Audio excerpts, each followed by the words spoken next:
Gloria a Dios. Dios les bendiga, hermanos, en esta tarde preciosa. Es una bendición volver a estar con ustedes en este lugar, recordando tantos años de victoria y de bendición en el ministerio de nuestros pastores. Amén. Han sido 32 años de fidelidad, de trabajo arduo, de trabajo intenso, en donde se puede ver resultado y resultado maravilloso. Amén. La escritura dice que por sus frutos nos conocerán, por nuestros frutos nos conocerán, dijo el Señor Jesucristo.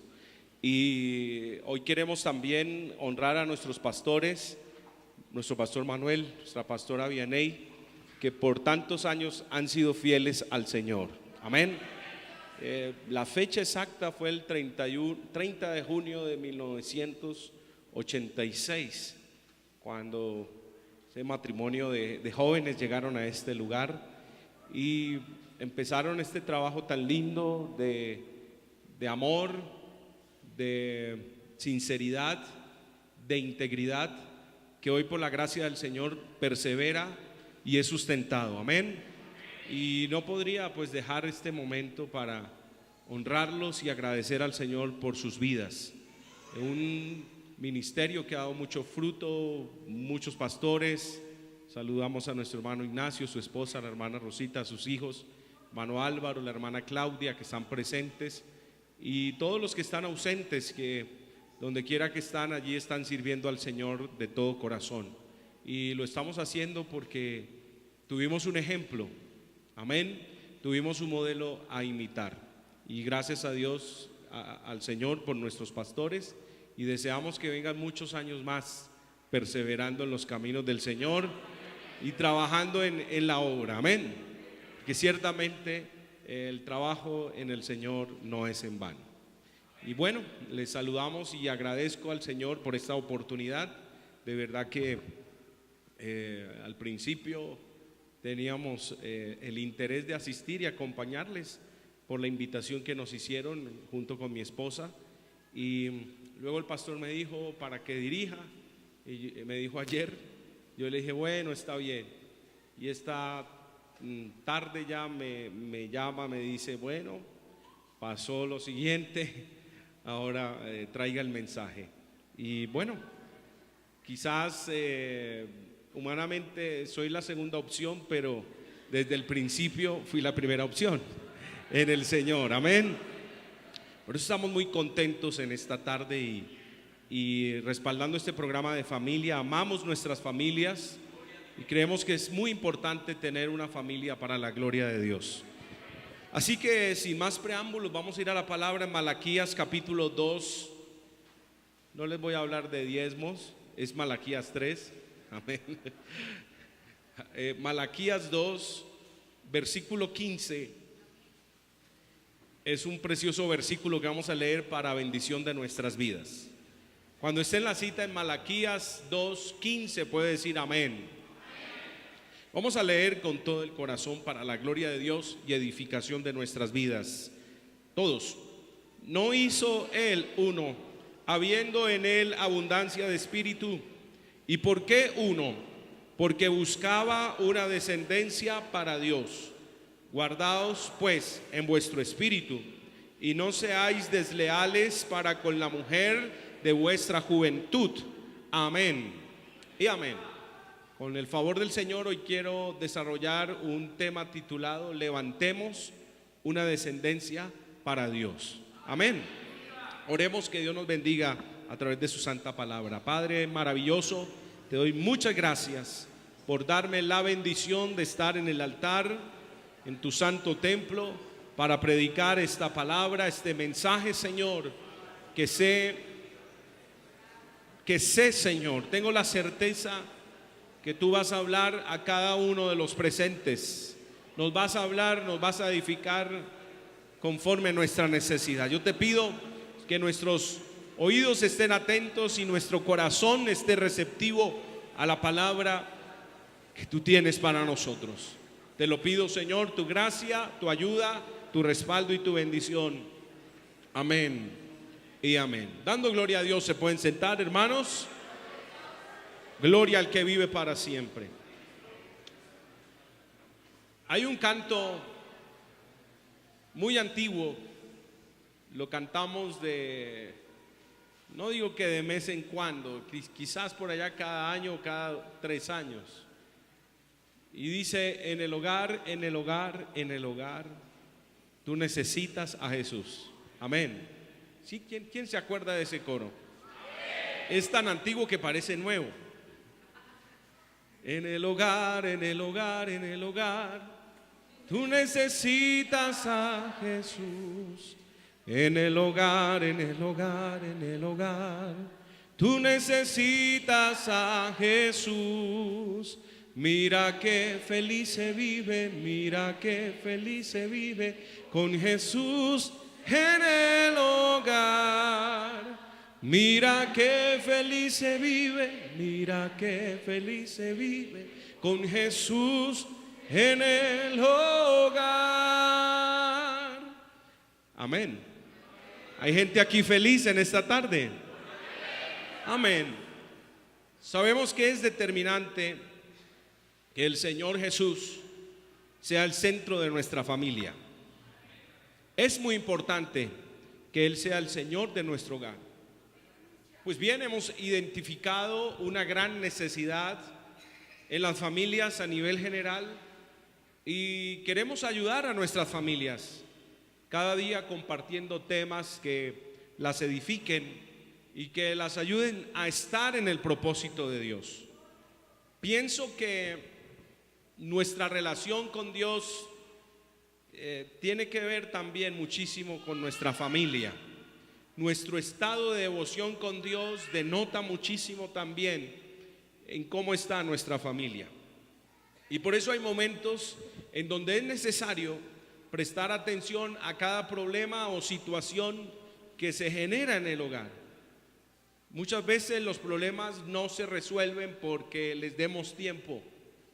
A veces decimos hay que darle tiempo al tiempo, pero cuando hay problemas hay que enfrentarlos.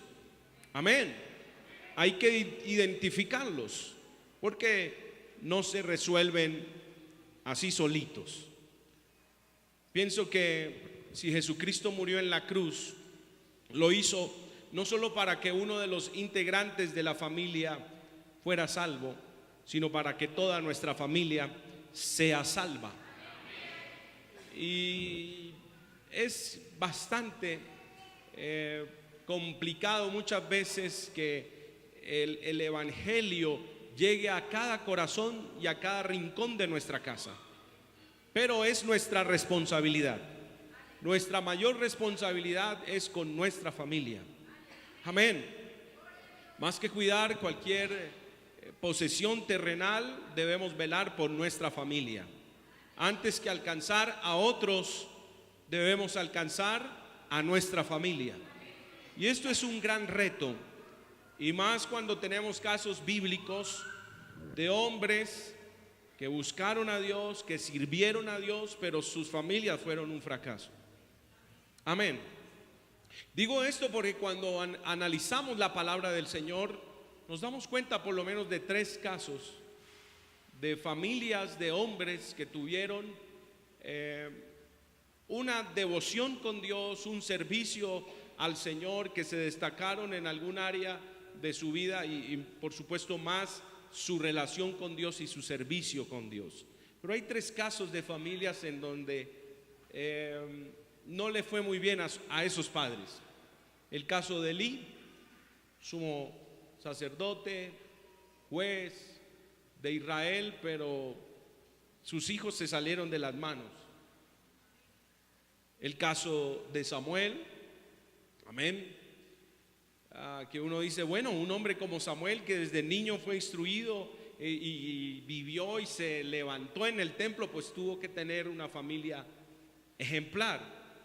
Pero la verdad es que cuando Samuel fue viejo, sus hijos se apartaron del camino y tristemente dejaron también mucho que decir. Otro caso, el caso de Job, que mientras él oraba, sus hijos andaban en fiesta. Amén. Hay muchas cosas que analizar en cada uno de estos casos, pero Esto me lleva a pensar que muchas veces, aunque los padres sean consagrados o seamos consagrados, esto no quiere decir que nuestros hijos estén exentos de fallarle al Señor. Es complejo de entenderlo, pero casos se han visto. ¿Cuántos padres hay aquí que levanten la mano? Aquí hay uno recién estrenadito, desempacado, el hermano César. Hay otros por ahí, gracias al Señor. Algunos que no son padres, pero les gustaría ser padres, ¿verdad? Díganlo con tranquilidad, porque esto es algo precioso. Ser padre es una bendición. Entonces es importante que tengamos muy en cuenta que padres o no aún, sin importar la posición que tengamos en la familia, debemos tener como meta principal ganar a nuestra familia para Cristo. Amén. ¿Cuántos de verdad tenemos como meta principal que toda nuestra familia llegue a los pies de Cristo? Si no es tu meta, pues yo espero que con la ayuda del Señor, después de este mensaje, sea una prioridad en tu vida. Y más si eres el padre o si eres la madre de ese hogar. Ahora bien, leyendo el pasaje de Malaquías, nos damos cuenta de una de las grandes expectativas en el corazón de Dios para con las familias. Pienso que todos los padres debemos ser conscientes de esa expectativa divina para con la familia. ¿Qué es lo que Dios quiere de nuestra familia? ¿Qué es lo que Dios espera de nosotros los padres? Es más, ¿qué espera el Señor de un matrimonio como el nuestro? ¿Qué es lo que espera? Leímos el versículo 15 y dice que el Señor buscaba una descendencia para él. O sea que lo que Dios quiere es una familia, que nosotros levantemos una familia para la gloria y la honra de su nombre. Aquí en este libro de Malaquías los sacerdotes son fuertemente confrontados por Dios. La nación de Israel en general está completamente lejos de Dios. Desde los príncipes hasta los sacerdotes andan fuera del propósito de Dios. En Malaquías 1:6 dice: el hijo honra al padre y el siervo a su señor. Si pues soy yo padre, ¿dónde está mi honra? Y si soy señor, ¿dónde está mi temor? Dice Jehová de los ejércitos a vosotros, oh sacerdotes, que menospreciáis mi nombre. Y decís: ¿en qué hemos menospreciado tu nombre? Y dice el Señor: en que ofrecéis sobre mi altar pan inmundo. Y dijisteis: ¿en qué te hemos deshonrado? Y él les dice: en que pensáis que la mesa de Jehová es despreciable. Es decir, que había una condición espiritual muy terrible, crítica, desde los sacerdotes, amén, que habían perdido el celo por la santidad de Dios y ofrecían lo peor, sin ningún celo. Pasaban animales enfermos al sacrificio, cuando Dios había sido muy específico en que los animales enfermos no serían ofrecidos jamás como ofrenda. Dice la historia bíblica que los israelitas llevaban los animales para expiar sus pecados, y el trabajo de los sacerdotes era hacer la supervisión. Ellos debían decir: esto se puede ofrecer, esto no. Pero los sacerdotes habían perdido el temor a Dios. Y sabes que cuando uno pierde el temor de Dios, eso nos lleva a perder el celo por la santidad de Dios. Amén. Y la pérdida del temor de Dios llevó a que los sacerdotes perdieran el celo, de tal manera que empezaron a permitir dentro de los sacrificios animales cojos, animales enfermos, animales ciegos, menospreciando la posición de privilegio al ofrecer las ofrendas o permitir que otros ofrecieran ofrendas de cualquier manera. Ahora, si tú quieres saber cuándo un cristiano anda bien, fíjate en la calidad de su ofrenda. Mira su disposición en el culto, mira su servicio a Dios. Y lo otro, lo cual es un factor muy importante, es que podemos mirar su familia. Podemos mirar la relación con su esposa o la relación con sus hijos. Pues no era difícil entender la condición espiritual de los sacerdotes.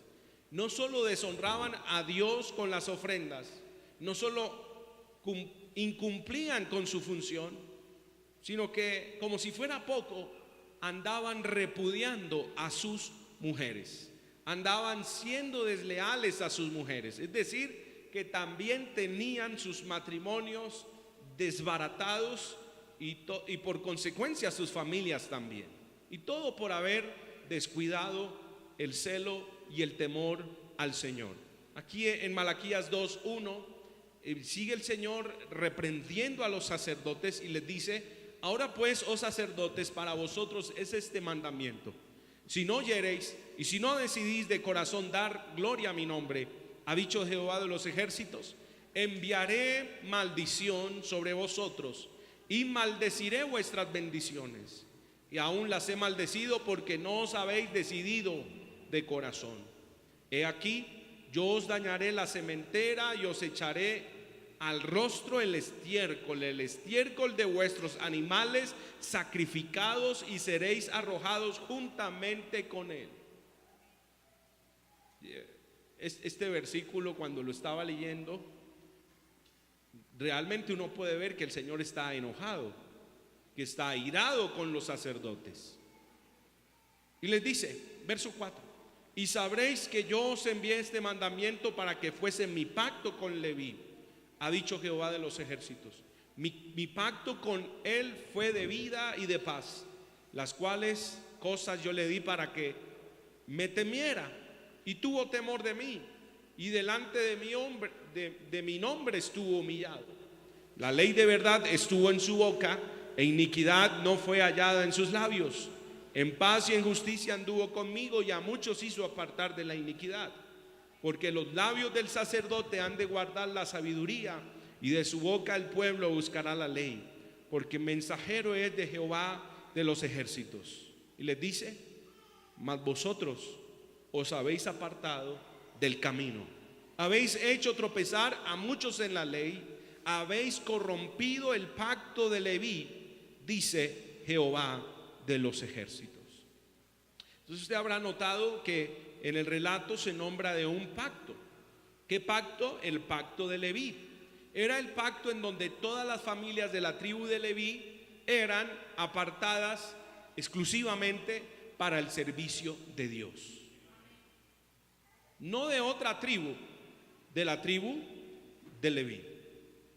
Entonces, leyendo esto, podemos entender que el pacto de Leví tenía que ver con una elección y consagración divina para un propósito de servicio exclusivo a Dios. Nosotros lo podemos leer claramente en Deuteronomio capítulo 10, versículo 8.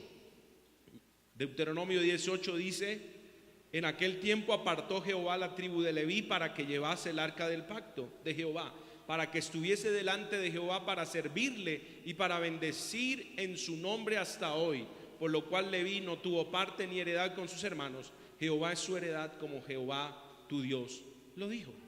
Esta tribu fue escogida con todas sus familias para servir al Señor. Es importante entender que Leví no escogió a Dios, sino que Dios escogió a Leví. Amén. Dios mismo los eligió para servicio exclusivo de entre las demás tribus.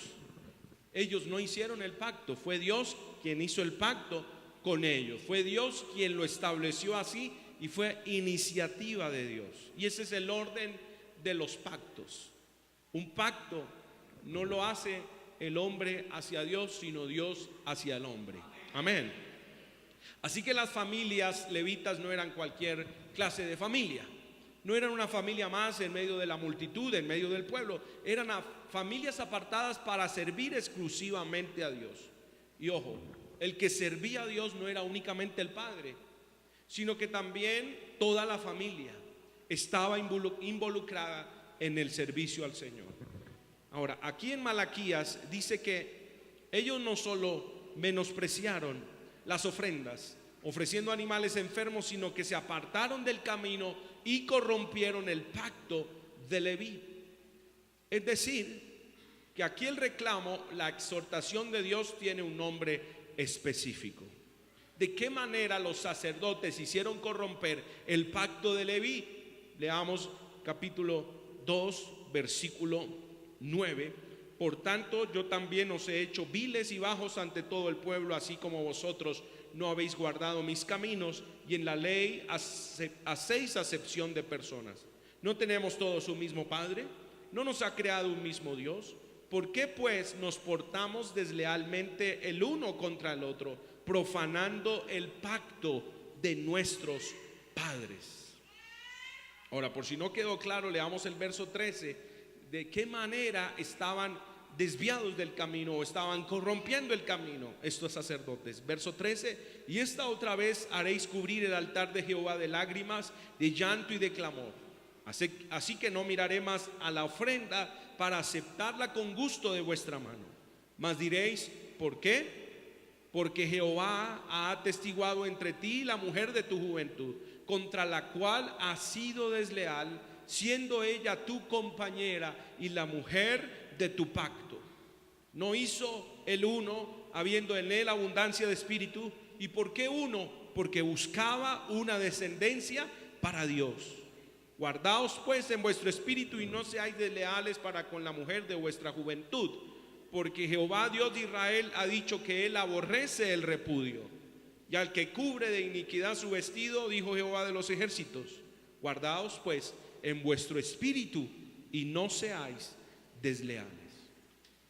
Así que no hay duda que la exhortación a los sacerdotes tiene nombre: infidelidad, deslealtad del sacerdote para con la esposa. Porque un hombre que pierde el temor a Dios es capaz de hacer cualquier cosa. Por eso, hermanas, es muy importante que continuamente oren por sus esposos, para que el Señor guarde el corazón de sus esposos. Amén. Para que el Señor preserve a ese hombre en sus caminos, en santidad, que no se aparte el espíritu de cada uno de los esposos, de los maridos. Y de igual manera los hombres debemos orar continuamente que Dios guarde el corazón de nuestras esposas, para que no se aparten del camino. Porque si el matrimonio no está bien, será imposible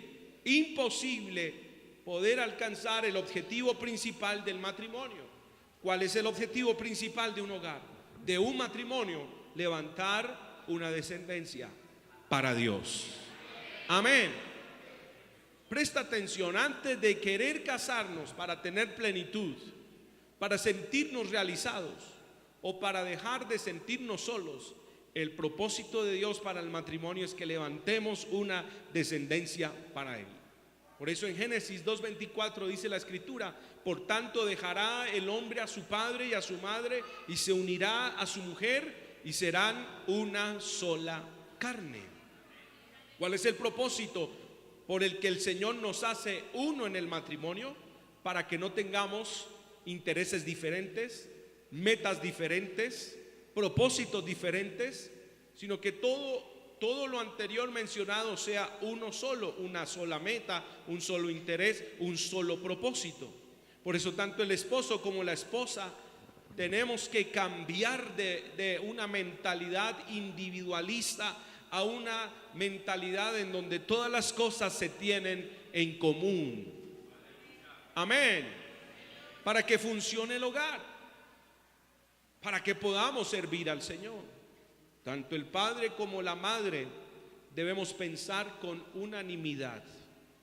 Por eso hoy quiero puntualizar en 5 pasos que debo dar para levantar una descendencia para Dios. Primero, eligiendo bien. Este es el primer paso. Amén. Y este paso tiene que ver con los solteros. Aquí hay solteros, ¿verdad? Levanten la mano los solteros. Hay solteros, claro que sí. Pero si tú quieres levantar una familia para Dios, pues tienes que elegir bien. Elegir bien qué o a qué cosa, pues con quién te vas a casar. Amén. Si quieres tener éxito en tu matrimonio, tienes que hacer las cosas bien desde el principio. Tienes que guiarte por el consejo de la palabra. Escúchame muy bien, por el consejo de tus padres. Y aquí es cuando los padres dicen amén. Tranquilo, hermano, está autorizado para decir amén. ¿Cómo puede saber una joven o una jovencita o un jovencito que su novio o su novia, si es el hombre o la mujer que Dios tiene para él? Bueno, hay principios básicos porque tienen en común muchas cosas, principalmente el objetivo de levantar una descendencia para Dios. Si queremos formar una familia, pero que sea una familia para la gloria de Dios. Por eso, si tú le preguntas a tu novio o a tu novia cuál es la meta principal del matrimonio y no te responde nada que no sea espiritual, pues estás con la persona incorrecta. Puede que incomode y puede que duela, pero es mejor que incomode y duela ahorita y no más tarde cuando ya estemos casados. Si le preguntas a ese varón, ¿y tú cuántos hijos quieres tener? Y responde ninguno. Cuidado, porque el matrimonio tiene como propósito fundamental levantar una descendencia para Dios. No, pero es que estamos en medio de un mundo lleno de maldad y las cosas cada vez están más costosas y cada vez esto es más difícil. Hermano, yo pienso que, como lo hemos aprendido a través de la palabra, el diablo siempre ha estado y la maldad siempre ha existido. Claro, no por eso vamos a tener 15 hijos, pero sí vamos a orar al Señor para que nos dé 1, 2, máximo 3, dice nuestro pastor. Amén. Y que le sirvan al Señor, porque sí o sí nuestras familias necesitan hijos, nuestros hogares necesitan hijos. Está bien que uno ande de novio con su esposa 1 año, 2 años, pero ¿cierto que se necesitan hijos? Amén. Todo cambia, la perspectiva cambia, el hogar cambia, el ambiente cambia, la razón de existir cambia, hermano. Por eso es necesario elegir bien. Amós 3:3 dice: andarán dos juntos si no estuvieran de acuerdo. ¿En dónde están los solteros? ¿Enamorados? Amén. Claro, esto es natural. Sentirnos enamorados es natural. Pero hay que fijarnos de qué nos enamoramos. A veces nos enamoramos de los músculos, de los ojos azules, de los crespos. Pero a algunos se le caen los crespos con el tiempo. O ese cabello rubio no queda ni siquiera en negro, sino en blanco. A veces nos enamoramos si tiene una profesión. Y sí, en cierta manera hay que ver estas cosas, pero hay que mirar más allá de lo que nuestros ojos físicos pueden ver.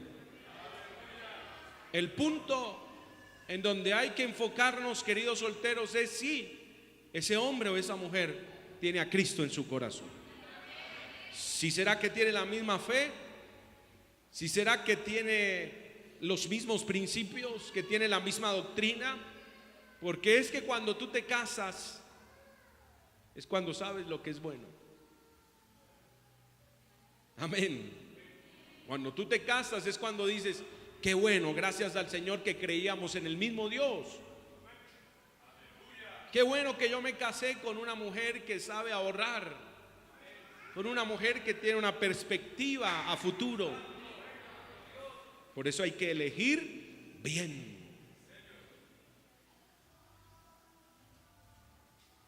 El silencio es válido también. Y que Dios nos ayude. ¿Cuál es el propósito principal de la familia, del hogar?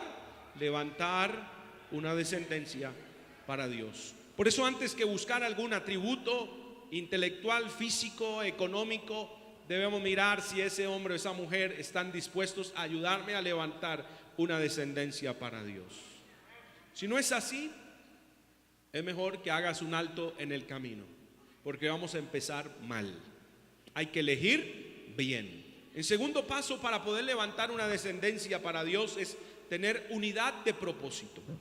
Segunda de Corintios capítulo 6, verso 14, gloria a Dios. Dice la palabra: no os unáis en yugo desigual con los incrédulos, porque qué compañerismo tiene la justicia con la injusticia, y qué comunión la luz con las tinieblas, y qué concordia Cristo con Belial, o qué parte el creyente con el incrédulo, y qué acuerdo hay entre el templo de Dios y los ídolos, porque vosotros sois el templo del Dios viviente, como Dios dijo: habitaré y andaré entre ellos y seré su Dios, y ellos serán mi pueblo. ¿Podrán edificar dos si no están de acuerdo? ¿Andarán dos juntos si no estuvieran de acuerdo? Claro que no. Por eso, tanto la unidad de pensamiento y de espíritu son fundamentales en el matrimonio. Un proyecto cualquiera lo puede sacar adelante tan solo con unidad de criterio o de pensamiento, pero un hogar, una familia, solo la puedes construir con unidad de espíritu, con unidad de propósito. Y esto tiene que estar presente todos los días de nuestra vida. El tercer paso: si ya estás casado, debes tener presente, muy importante, que hay que amarnos y respetarnos. No es la última revelación, pero es lo que está establecido en la palabra de Dios. Amarnos y respetarnos. Por eso Efesios capítulo 5 dice desde el versículo 31: por esto dejará el hombre a su padre y a su madre y se unirá a su mujer, y los dos serán una sola carne. Grande es este misterio, mas yo digo esto respecto de Cristo y de la iglesia. Por lo demás, cada uno de vosotros ame también a su mujer como a sí mismo. Y la mujer, ¿qué dice? Voy a darle tiempo para que lea. Tanto el hombre como la mujer. Por lo demás, cada uno de vosotros ame también a su mujer como a sí mismo. Y la mujer, respete para que la respeten. Y esto no es solo que el hombre tiene que amar a la mujer tiene que amar al esposo. Y no solo la mujer tiene que respetar al marido, sino que el marido tiene que respetar a la mujer. Mira, cuando el marido deja de amar a su esposa, se mete en problemas. Pero por otro lado, cuando la mujer deja de respetar a su marido también.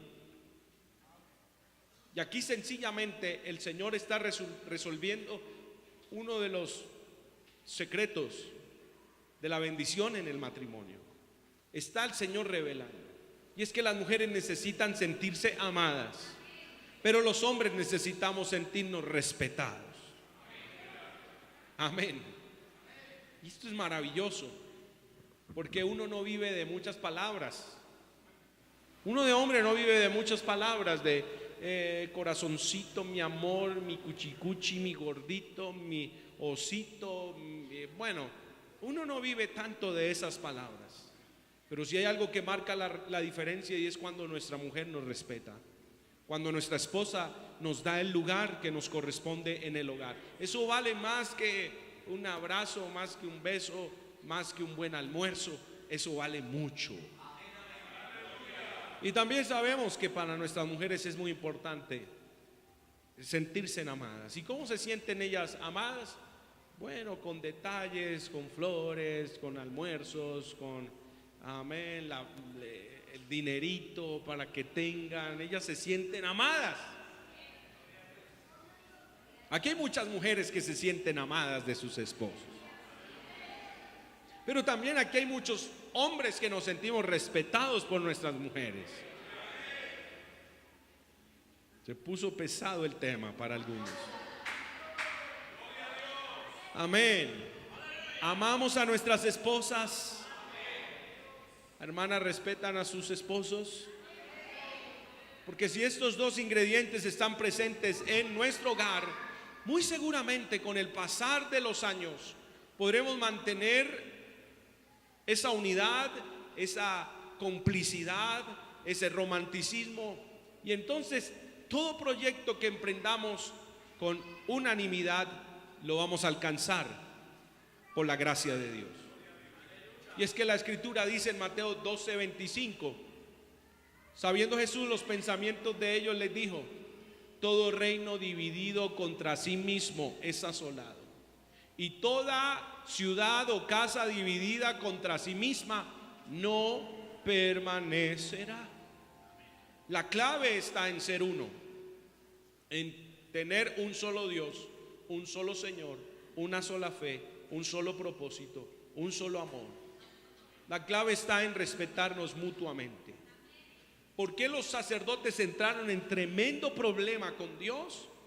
Porque dejaron de amar a sus esposas, quebrantaron la unidad perfecta y con el paso de los años olvidaron el pacto de Leví y fueron desleales a sus mujeres, a las mujeres de su juventud, truncando así, si no es el propósito principal, uno de los más importantes en el hogar: levantar una descendencia para Dios.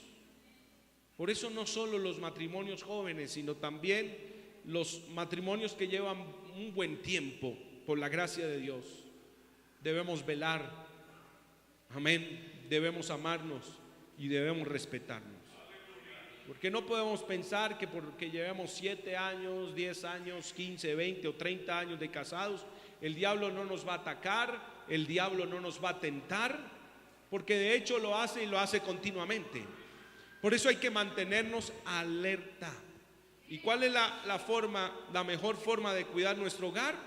Miremos lo que dijo Salomón en Eclesiastés capítulo 9. En Eclesiastés capítulo 9, gloria a Dios, versículo 9. Aleluya. ¿Qué dice? Goza de la vida con la mujer que amas, cuando ella te hace el almuerzo preferido. No, goza de la vida con la mujer que amas cuando se le quemó el arroz, cuando se le ahumó la sopa.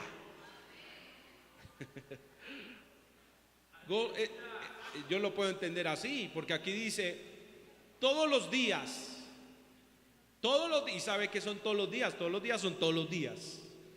Todos los días de la vida, de tu vanidad, que te son dados debajo del sol. Todos los días de tu vanidad, porque esta es tu parte en la vida y en tu trabajo con que te afanas debajo del sol.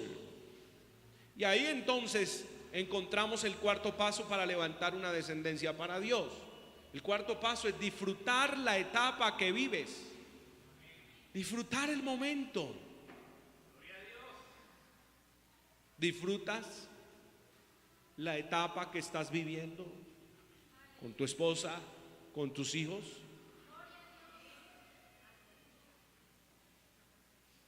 Porque a veces pensamos que esa etapa que estamos viviendo, esa etapa es eterna. Y los que tenemos hijos pequeños decimos: ay, Dios mío, pero ¿por qué no dejan dormir? ¿Pero por qué esa gritería? ¿Pero por qué no me dejan descansar? Hay que disfrutarlos, porque un día ya no estarán gritando en nuestra casa.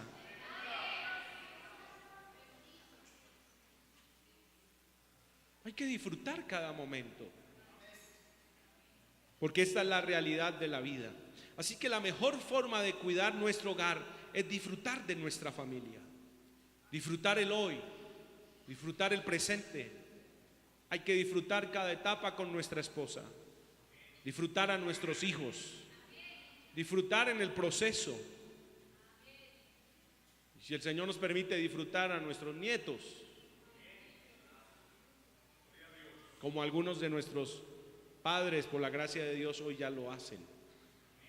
Pero esto es clave, hermano, para levantar una descendencia que le dé la gloria y la honra al Señor. Por eso Eclesiastés 3:11 dice que el Señor todo lo hizo hermoso en su tiempo y ha puesto eternidad en el corazón de ellos, sin que alcance el hombre a entender la obra que ha hecho Dios desde el principio hasta el fin. Y dice Salomón: yo he conocido que no hay para ellos cosa mejor que alegrarse y hacer bien en su vida. Y también que es don de Dios que todo hombre coma y beba y goce el bien de toda su labor. Mire qué lindo. Nuestra labor principal o nuestro ministerio principal es la familia, nuestro hogar. Que tanto tiempo le estamos dedicando a nuestra familia. ¿Será que sí estamos levantando esa descendencia para el Señor? ¿Será que sí estamos levantando hijos temerosos de Dios? ¿Estamos luchando porque ellos se mantengan en los caminos de Dios? ¿O decimos, no, como ya no quisieron seguir al Señor, ya como tienen una mayoría de edad, pues allá ellos? No. Sea la etapa que estemos viviendo, los padres y la edad que nuestros hijos tengan, siempre vamos a ser una gran influencia para ellos. Hay que rogar al Señor que nuestros hijos puedan continuar con el legado espiritual. Que cuando nosotros faltemos, ellos decidan continuar sirviendo y amando a Dios. Que cuando ya no tengan las fuerzas de ir al culto o yo ya haya partido a la presencia de Dios, esos hijos tengan el temor y el deseo de buscar a Dios y tengan el ánimo pronto de, así llueva, así esté, hermano, el día difícil, ir a la casa del Señor y levantar sus manos y adorar y glorificar y servir al Rey de Reyes y Señor de los señores. Amén. Dele ese aplauso al Señor, hermano. Al que vive sea la gloria. Nosotros, como padres, no podemos ignorar que lo que esta sociedad necesita son más cristianos brillando, son más cristianos influenciando en todas las esferas sociales. Necesitamos más cristianos gobernando. Por eso no podemos pensar que levantar familia para Dios o una descendencia para Dios es únicamente inculcarles que algún día ellos van a ser misioneros o ellos van a ser pastores. Porque la verdad es que la necesidad es apremiante en todas las esferas de este mundo. ¿Por qué no tenemos más hijos cristianos influenciando en algunas áreas del gobierno, de las artes, de los deportes? ¿Por qué? Porque muchas veces hemos fallado como padres. Y por eso no podemos limitar a nuestros hijos. Algunos con llamado, otros no. Amén. Porque esto es una verdad. Algunos escogidos con un propósito de servicio en la obra de Dios, otros escogidos para cumplir una función muy importante secularmente. Por eso en nosotros debe estar clara la visión. Si nosotros levantamos a nuestros hijos para que sean de bendición a la sociedad, en la esfera o en el lugar que estén, seguramente lo van a hacer. Y necesitamos que sea así, porque tenemos o nos enfrentamos día a día a una sociedad corrupta, una sociedad pecadora, una sociedad que a lo bueno le dice malo y a lo malo le dice bueno. Pero si nosotros logramos imaginar que en 15 años, en 20 años, en 30 años nuestros hijos pueden llegar a ser el ministro de Educación, el ministro de Hacienda, el presidente de la República, ¿por qué no, mis queridos hermanos? En 20, en 30, en 40 años, ¿por qué no poder pensar que nuestros hijos pueden llegar a ser los fiscales de la nación, los senadores de esta nación, los hombres que están decidiendo el rumbo de esta nación? ¿Por qué no imaginar que mi hijo puede llegar a ser, o mi hija puede llegar a ser, la directora de un colegio, el rector de una universidad, el decano de una facultad? ¿Por qué no? Lo pueden llegar a ser. Tienen las capacidades. Y lo más importante, tienen a Dios en sus corazones. Por eso nosotros desde niños debemos inculcarles esa visión. y proyectarlos e instruirlos en la palabra y hacerles ver la necesidad de influenciar en cualquier área de esta sociedad enferma. No podemos olvidar nuestro objetivo en esta tierra. Filipenses 2:12.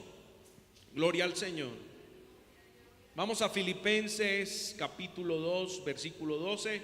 Dice la palabra: por tanto, amados míos, como siempre habéis obedecido, no como en mi presencia solamente, sino mucho más ahora en mi ausencia, ocupaos en vuestra salvación con temor y temblor, porque Dios es el que en vosotros produce así el querer como el hacer, por su buena voluntad. Haced todo sin murmuraciones y contiendas, para que seáis irreprensibles y sencillos, hijos de Dios sin mancha, en medio de una generación maligna y perversa, en medio de la cual resplandecéis como luminares en el mundo, asidos de la palabra de vida, para que en el día de Cristo, dice el apóstol, yo pueda gloriarme de que no he corrido en vano, ni en vano he trabajado. Y podemos ver o sentir, amén, lo que estaba queriendo transmitir el apóstol Pablo aquí. Un sentimiento de padre espiritual, en donde les dice: yo estoy corriendo esta carrera con un propósito, y yo estoy haciendo todos estos sacrificios con un propósito, que yo pueda gloriarme un día en Cristo, que no he corrido en vano y que no he trabajado en vano. ¿De qué manera estamos corriendo esta carrera? Como padres, como esposos. Pablo le dice a la iglesia que él no quiere correr en vano, que él quiere ver frutos en cada una de esas familias. Por eso el quinto paso para levantar una descendencia para Dios es ser ejemplo e influencia positiva. Porque se puede ser ejemplo e influencia negativa en nuestro hogar. No podemos ignorar que esta sociedad lo que necesita es de ejemplo, de buen testimonio y de buena influencia. ¿Cómo empezamos a dar ejemplo? ¿O cómo empezamos a cambiar esta sociedad? Desde la casa, desde nuestra familia. Una pequeña luz que emana de un hogar cristiano y que cada vez es más intensa. Una luz que es suficiente para dejar evidencia que el poder de Dios ha sido una realidad en nuestras vidas. Necesitamos, queridos, con suma urgencia, verdaderos cristianos que con el testimonio podamos predicar, que con nuestras acciones hablemos del poder de Cristo. No solo palabras, hechos. Leí esta mañana una frase muy bonita, nunca la había leído. Decía: instruye al niño en el camino que debe andar, pero asegúrate tú mismo de andar en ese camino. Instruye al niño en el camino que debe andar, pero asegúrate tú mismo de andar en ese camino. Y es que a veces nosotros citamos: instruye al niño en su camino, y aun cuando fuere viejo no se apartará de él. Yo como ya mis hijos crecieron, pues ya les di el ejemplo y ya fui de influencia, yo ya me quemé las pestañas, yo ya me pelé las rodillas y ya, se los entregué al Señor.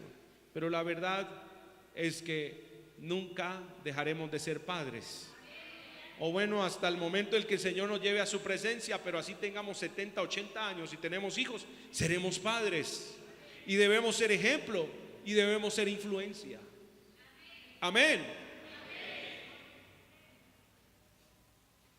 ¿Qué tan buen ejemplo le estamos dando a nuestros hijos?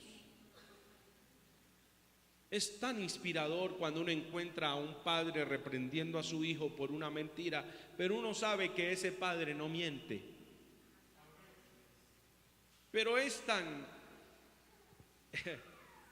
como contrario, incómodo,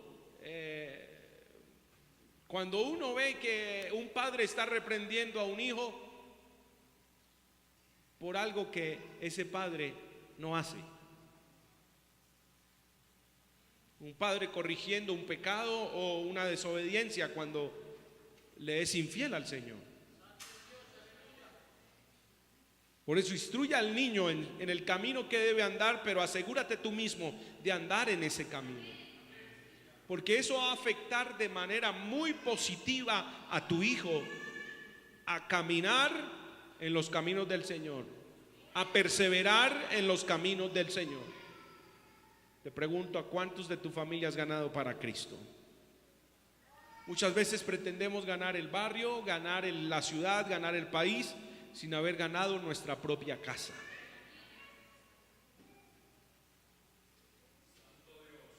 Yo no sé si tú recuerdas la respuesta maravillosa de Pablo y Silas al carcelero de Filipo, cuando él les dice: ¿qué debo hacer para ser salvo? Y esto es una pregunta, con esto estoy terminando.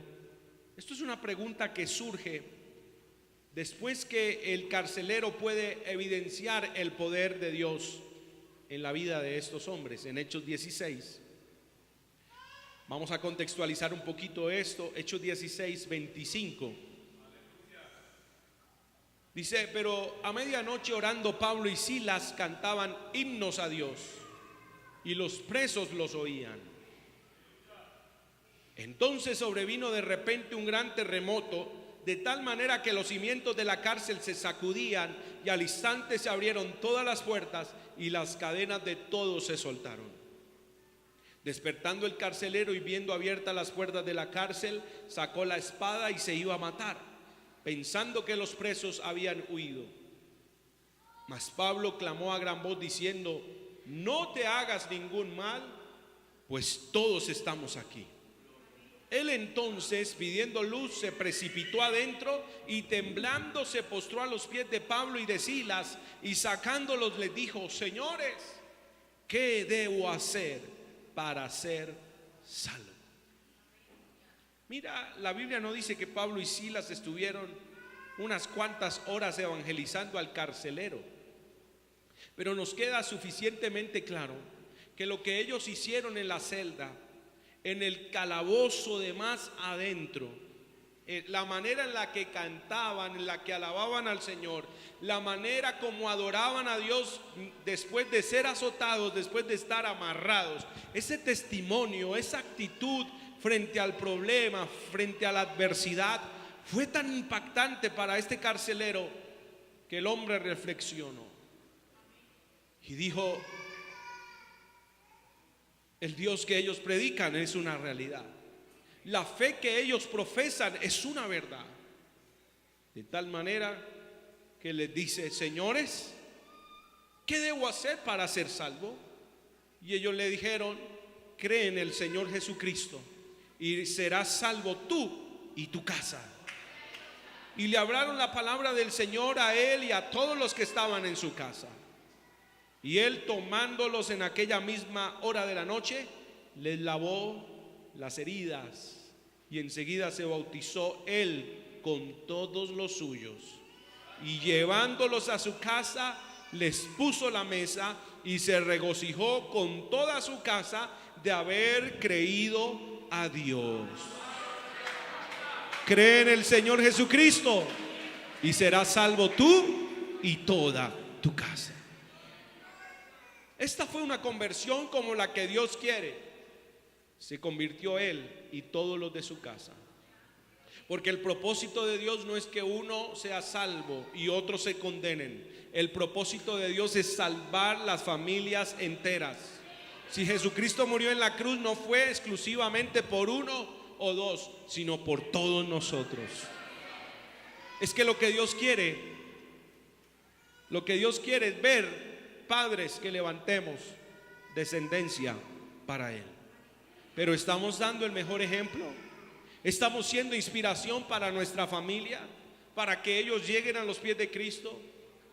Qué bueno que hoy estemos dispuestos a entender que el sacrificio de la cruz fue dado por toda nuestra familia, y que la mejor manera de alcanzarlos para Cristo es dando buen testimonio, demostrando con frutos dignos de arrepentimiento, así como los frutos de Pablo y Silas, que somos del Señor. Por eso la palabra En 1 Timoteo 4:12 dice: ninguno tenga en poco tu juventud, sino sé ejemplo de los creyentes en palabra, conducta, amor, espíritu, fe y pureza. ¿Estamos siendo ejemplo? ¿Estamos inspirando a nuestra familia a seguir a Cristo? Que Dios nos ayude a ser ejemplo. Que no pongamos a otros de ejemplo, sino que podamos decir como Pablo en 1 Corintios 11:1: sed imitadores de mí, así como yo de Cristo. Qué hermoso que podamos decir como padres, como esposos: hijos, hijas, sean imitadores de mí, así como yo de Cristo. Dios necesita verdaderos discípulos. Dios necesita y está buscando discípulos que puedan presentar familias consagradas a Dios. Que cuando el Señor nos diga: ¿y dónde está tu familia?, podamos decirle: Señor, he aquí mi familia, esa que tú me diste, esos hijos, esa esposa, aquí está, te la presento, es para la gloria de tu nombre. Amén. Qué hermoso que hoy podamos hacer un compromiso con el Señor y decirle de todo corazón que queremos agradarle en toda nuestra manera de vivir. Principalmente decirle al Señor que nos ayude a tener esa familia ideal, esa familia a su manera.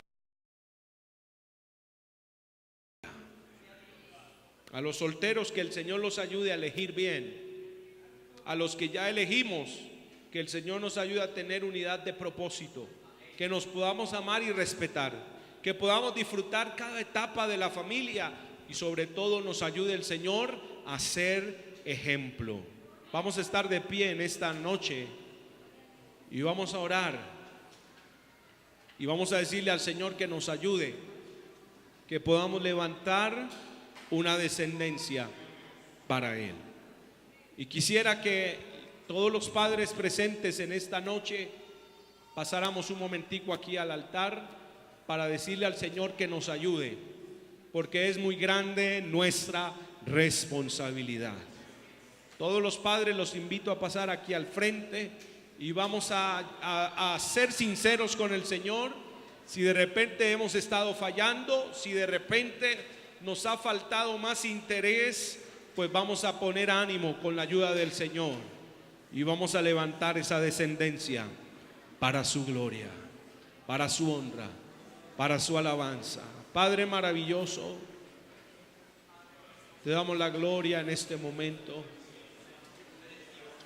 Gracias, Señor, por cada hermano presente en este día. Ojalá también pudieran pasar los matrimonios que aún no tienen hijos, que también tienen la oportunidad. Si quiere, acérquese, hermano, en esta noche y vamos a orar. Glorifícate, Rey de gloria. Gracias, Señor, por este tiempo precioso. Gracias por darme la oportunidad de dar la palabra, de dar el mensaje, Señor. Hemos predicado la palabra, Señor, y esta es viva y eficaz. Mira cuánta necesidad, Señor, en los hogares, en las familias presentes.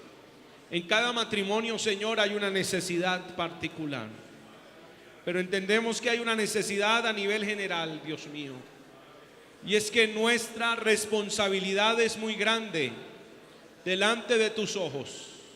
Delante de tu mirada, Señor, nos has asignado la responsabilidad, Señor, de levantar una familia para la gloria de tu nombre.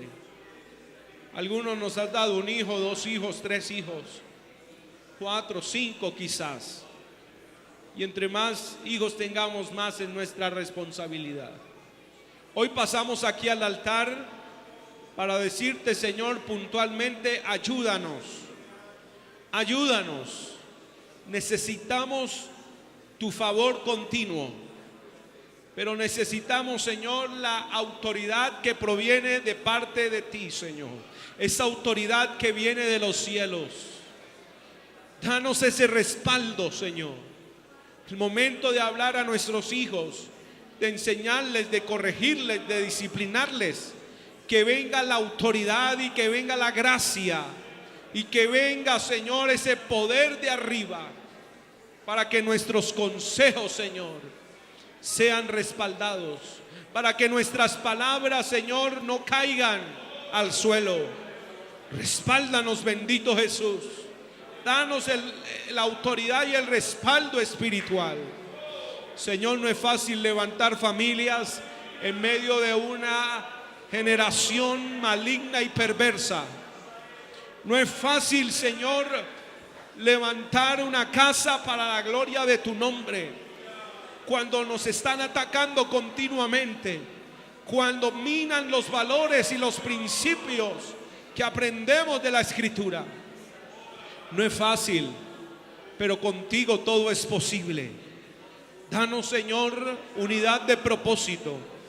Mira, Señor, a los presentes en esta noche, cada hogar, cada matrimonio, unidad de propósito, una misma visión.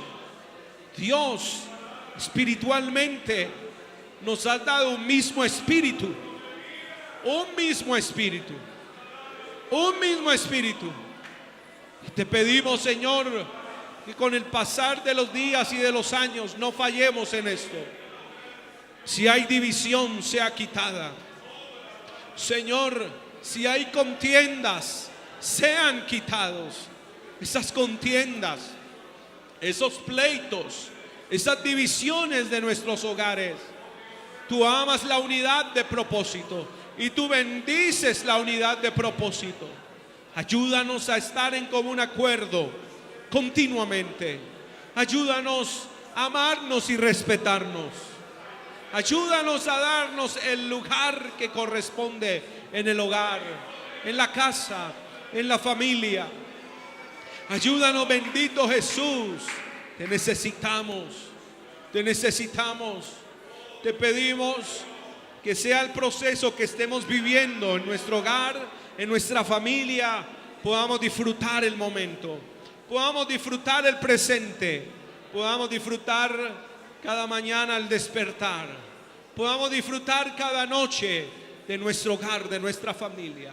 Sí, Señor, te lo pedimos, que nos ayudes a ser ejemplo e influencia positiva en aquellos que tú has puesto cercanos a nosotros, porque queremos levantar una descendencia para ti, Señor. Te agradezco por cada hermano presente y te ruego, Señor, que seas tú glorificándote en medio de las dificultades que existan. Si hay alguno teniendo problemas con sus hijos, Señor, glorifícate, resuelve esas dificultades. Si hay, Señor, enemistades y contiendas entre los padres y los hijos, Señor, que venga la paz, que venga la reconciliación, que venga el perdón, que venga el favor tuyo. Yo te lo ruego, Señor, en esta hora. Bendice las familias de esta congregación. Bendice los que han pasado aquí al altar. Bendice los que han estado escuchando este mensaje a través de la internet, Señor. Donde quiera que ellos estén, que venga la bendición de lo alto, en el nombre de Jesús de Nazaret.